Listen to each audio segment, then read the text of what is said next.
KBS 울산 라디오 특집 다큐멘터리 드라마 격동 60년 불굴의 도전 제2화 조선소 이력서 취재 극본 이호 기획 연출 이지향 31번째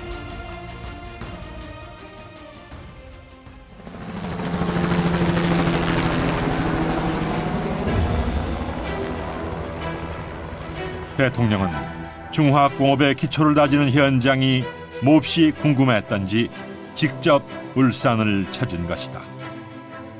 대통령의 예고 없는 시찰은 현장을 긴장시키기도 하지만 관계자들에게는 적지 않은 격려가 되기도 했다.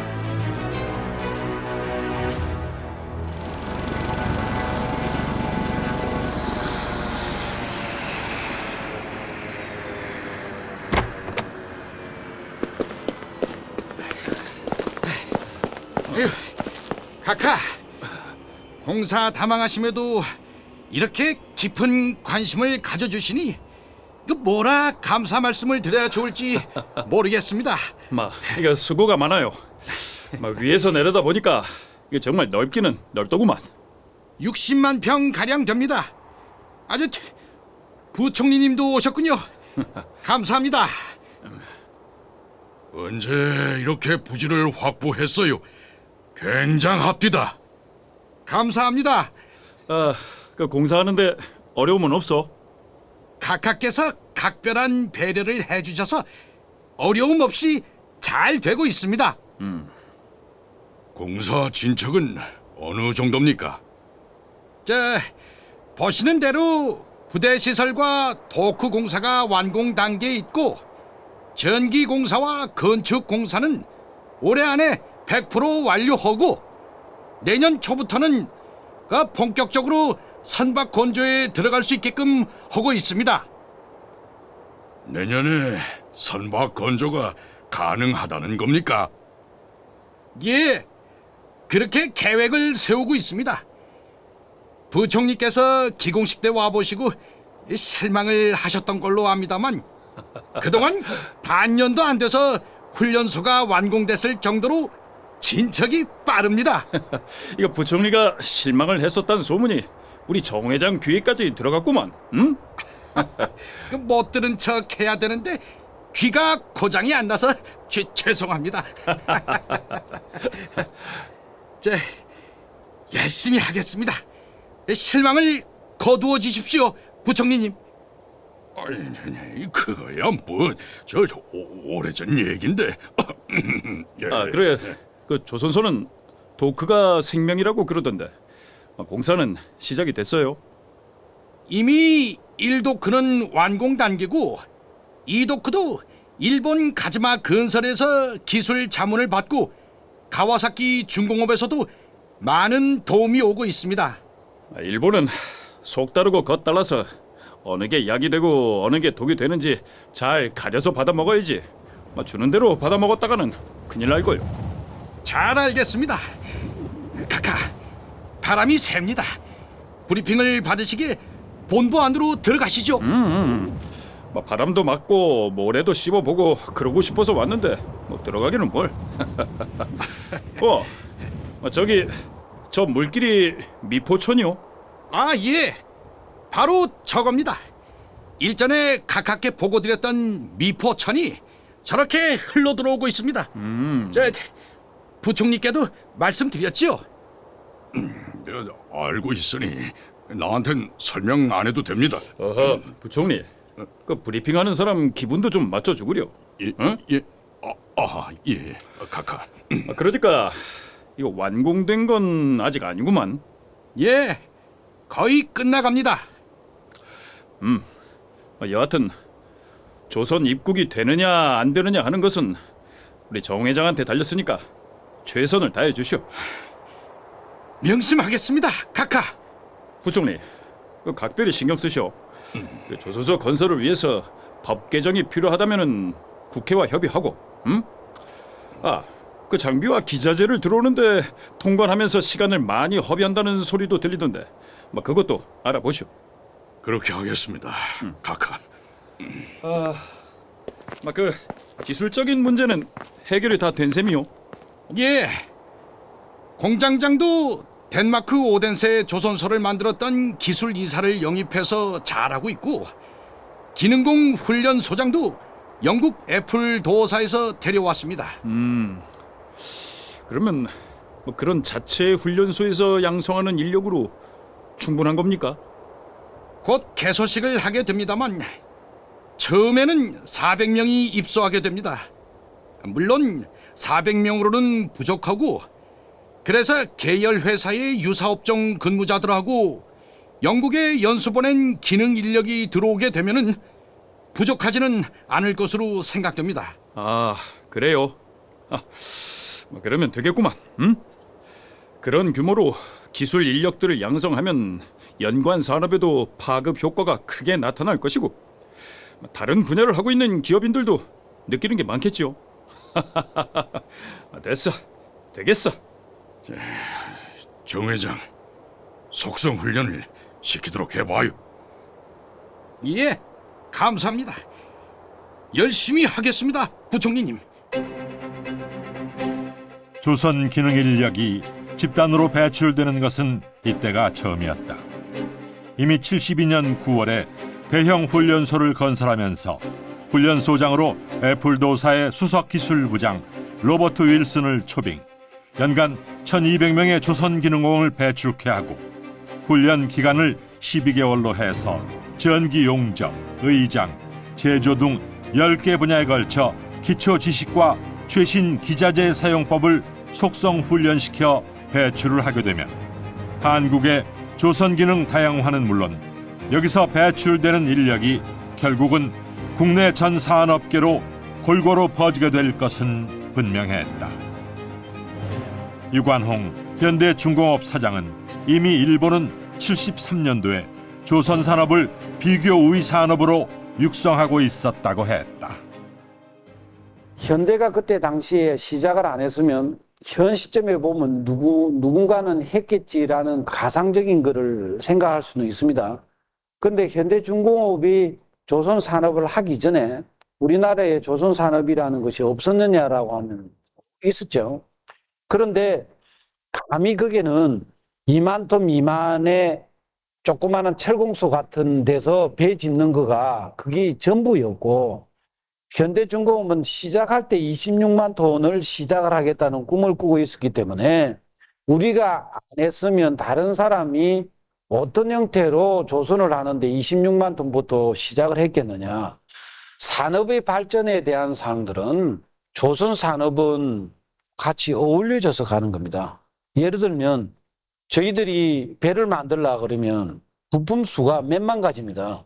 그러면 그 몇만 가지가 전부 다 몇만 가지를 지금 다 똑같이 그런 산업이 있어야 돼요. 볼트나트 만드는 사람, 전선을 만드는 사람, 뭐 배에 들어가는 발브 만드는 사람, 펌프 만드는 그런 업체가 똑같이 어울려져서 다른 산업이 발전을 하지 않습니까? 예를 들면 뭐 칩을 만든다라고 하면 코아에 대한 거 외국에서 뭐 25%에서 40% 수입했다가 그거 조그맣게 만들어 파는데 그거야 수출액은 많을는지는 모르지만은 한국의 다른 산업이 발전을 합니까? 발전을 할 수가 없지 않습니까? 수출액은 많지만은. 그러면 우리나라 산업이 같이 발전을 할 수 있는 거는 조선 산업이었기 때문에 가능한 거다.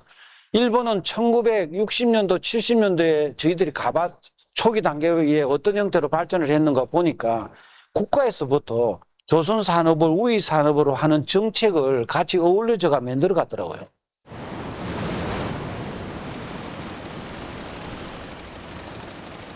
최대한 공기를 단축시켜서 그 조선 입국이 그만큼 빨리 이루어지게 하시오. 열심히 하겠습니다, 카카. 원래부터 우리는 이 조선에 대한 재능이 있는 민족이었어요. 늘 얘기하지만 이충무공 같은 위대한 인물이 나올 수 있었던 것도 나는 우리 민족이 조선에 대한 재능이 다분했기 때문이라고 봐요. 그렇습니다. 영국에서는 이충무공에 대한 연구를 많이 하고 있었습니다. 오, 거북선이 뭡니까? 조선공업과 중공업을 합쳐서 만든 거 아니오? 그렇습니다, 카카. 여하튼 조선 입국을 가능케 하느냐 하는 것은 우리 정 회장한테 달렸으니까 최선을 다해 주세요. 명심하겠습니다, 카카. 대통령의 집념은 변함이 없었다. 이러한 집념을 가까이서 지켜본 정 회장으로서는 감명이 깊었을 것이다. 그리고 거북선이 조선공업과 중공업의 합작품이라는 분석을 할 정도로 대통령은 늘상 공부를 해오지 않았던가 하는 것을 느끼게도 된다. 여기서 정주영 회장과 전광수 전 이충무공 문화연구소장의 얘기를 듣는다. 시사하는 바가 있다고 보여지기 때문이다. 그 집념이 그러니까 정말 이 박 대통령 있는 동안에 경제의 모든 우리나라 경제 근대화 하지 않았어요? 그 보통 사람 같으면 절대 못하는 거죠. 그런 생각을 해보세요. 그때 아무 경험이 없는 사람 그 사학교육서를 정부가 그걸 믿고 전부 지불 보장을 해주지 않았습니까? 응? 정부가 지불 보장 안 하면 그건 안 되죠. 그리고 지불 보장을 해서 그 사학교육서를 못하고 부도가 나면 또 형무소에 집어넣지 않았습니까? 그 당시 그랬죠. 그래서 상당한 사람이 또 형무소도 들어갔죠. 그리고 그 사업은 산업은행에서 맡아 경영을 하다. 그것은 본인의 잘못도 있지만 세계 시장에 그 불경기 이런 상품 그 제품이 세계 시장 불경기 찍에는 용 빼는 재주가 없습니다. 그렇다면 세계 시장이 그렇더라도 그냥 본인은 무조건 부도만 하면 형무소죠. 국내 시장의 그 경기에도 여행이 있지 않습니까? 그런 걸 쭉 우리가 생각을 하면은 박 대통령이 모든 규율도 주상 같았고 또 의지도 대단했었다 이렇게 생각을 하죠. 그렇기 때문에 우리가 2차 대전 후에 신생국가가 한국이 이만큼 된 거 이것은 참 박 대통령의 그 특유한 구상. 이를테면은 우리는 돈이 하나도 없으니까 의자를 도입해야 하지 않습니까? 우리나라 기계도 안 되고 하니까 전부 의자를 도입해서 외국 기계를 사들여서 산업을 근대한 거는 박 대통령 영단이다. 그렇게 우리가 생각해 볼 수밖에 없죠. 거북선은 두 가지 공업이 들어있다고 우선 보겠습니다. 간단히 말씀드려서 선체는 조선공학이고요. 그 안에 들어있는 그 대포는 중공업입니다. 그 당시는 그 주물제 공업으로 만들었는데 주물제 공업은 1840년 그러니까 아편전쟁 무렵 이렇게 산업혁명이 일반화되기 이전까지는 지구촌의 중공업의 대명사입니다. 그래서 그 당시 주물공업만 얘기하면 중공업을 얘기하는 게 되죠. 우리나라의 중공업은 그 주물공업은 신라의 그 에밀레종, 고려의 그 범종들 그런 것이 세계적으로 아주 우수합니다. 지금 못 따라가요. 다른 나라에서. 그 고리자기가 지금 못 따라가요. 그 다음에 고려시대 그 동활자가 서양보다 200년 먼저 발명이 됐는데 200년 먼저 발명이 된 원인이 어디에 있느냐 그건 학자들이 못 밝혔는데 이번에 밝혀냈습니다. 기초과학적으로 주물공업이 앞서 있었기 때문입니다. 그 다음에 이제 그 세종대왕 시대는 대포를 명나라에 수출했는데 명나라가 그때 지구촌의 가장 문명국입니다. 근데 세종의 그 조선식 대포가 그 사정거리 또 견고성 또 정밀도에서 아주 그 우수했기 때문에 그렇겠죠. 세종시대 그 제일 큰 대포로 천자대포라는 건데 청동대포입니다. 그 구경이 128mm의 최대 사정거리 2km인데 그 무렵에 유럽의 대포를 보면 1km밖에 못 나갑니다. 그 화약을 많이 넣으면 멀리 가는데 포신이 깨진다 그래요. 그 다음에 임진왜란 때 다시 이순신 장군이 세종의 실록 가지고 다시 복원해서 쓴 것이 조선식 대포인데 그 대포로 거북선을 무장을 했어요. 근데 일본의 그 중공업을 보면 이제 그 니폰도 만드는 거, 조총 만드는 건데 조총의 최대 사정거리는 200m, 일본식 대포 최대 사정거리는 500m, 구경은 60mm. 그래서 조선식 대포에 대해서 장난감이라고 일본인 학자들이 이제 실토를 하고 있습니다. 그런데 왜 일본 대포를 우리가 잘 몰랐느냐? 그 외정시대 그 일본인 학자들이 이걸 감춰버렸어요. 자기 쪽이 불리한 거니까. 그래서 대포에 대해서는 잘 모르고 니폰도밖에 모르죠. 근데 이순신 장군은 무슨 대포를 어떻게 사용했다 다 돼 있고 세종실록에는 사정거리까지 전부 다 나와 있습니다.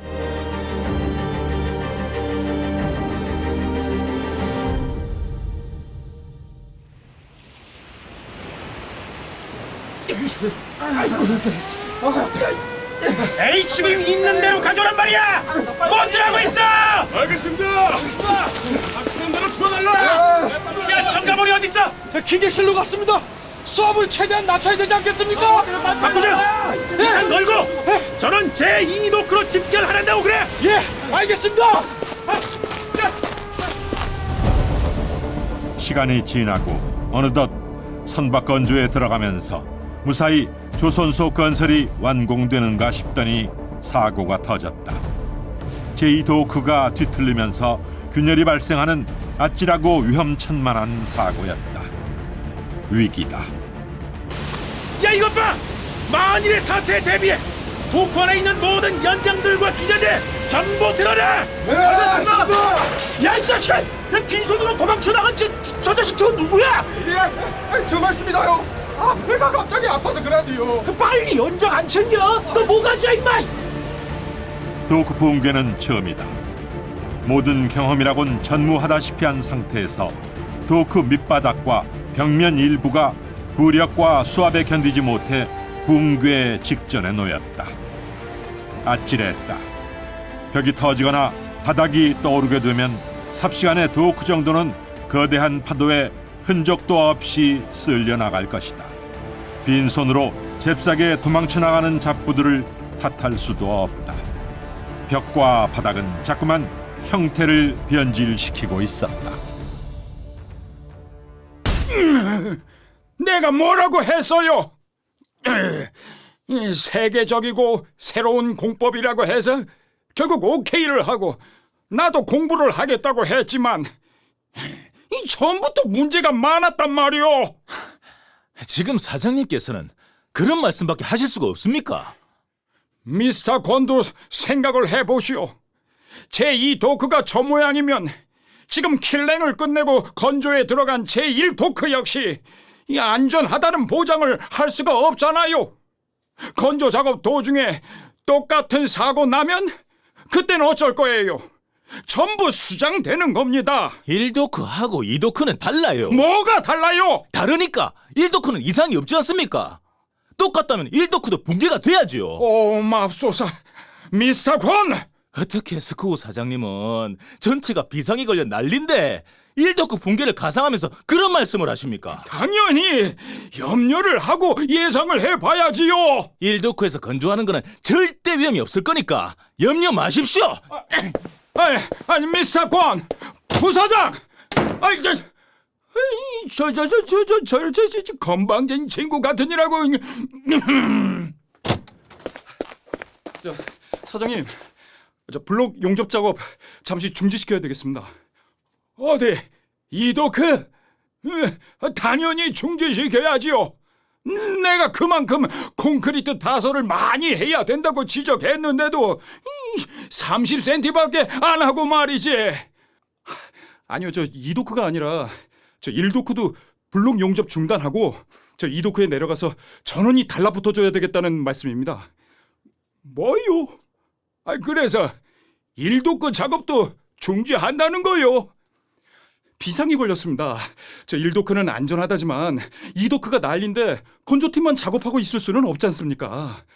김형벽 부장, 내 지시를 똑바로 들으시오. 내가 1도크 건조 작업을 중지하라는 것은 우리가 작업하고 있는 제1도크도 불안하니까 그걸 전체적으로 재점검해봐야겠다는 얘기요. 그 당장 점검에 들어가시오. 아니 사장님, 지금 사고가 나서 모두가 위기를 느끼고 긴장 상태에서 작업을 하고 있는데 거길 놔두고 1도크를 점검하라는 말씀입니까? 우리 1도크도 2도크처럼 콘크리트가 갈라지게 되면 어쩔 거요? 사장님, 2도크에서는 지금 촌각을 다투면서 붕괴되는 걸 막으려고 숨가쁘게 움직이고 있는데 우리 쪽 1도크는 혹시나 해서 콘크리트 타설한 걸 점검하고 우리만 안전하면 된다, 그런 자세로 있자, 그 말씀이십니까? 틀렸어요, 틀렸어. 오덴세 조선소도 도크를 3m나 타설했어요. 그런데 이 30cm가 뭐여, 30cm가. 아무리 새로운 공법이라고 하지만 그것도 정도 문제지. 그래서 내가 그만큼 강조를 했던 거요. 처음부터 도크는 잘못이다 그 말이오. 제 1도크 작업자들 전부 제 2도크로 데리고 가겠습니다. 뭐요? 김 부장! 2도크 못 막으면 여기 1도크도 결국은 작업이 어렵게 되지 않습니까? 수주받은 선박은 2척이고 인도하는 날짜도 몇 달 차이 안 납니다.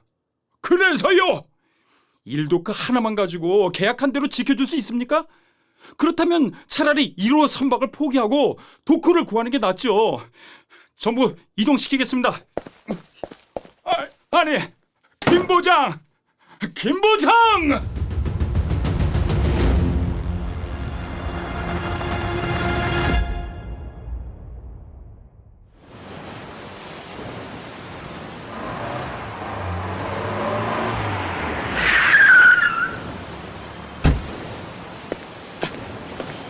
도대체 어찌된 일이야?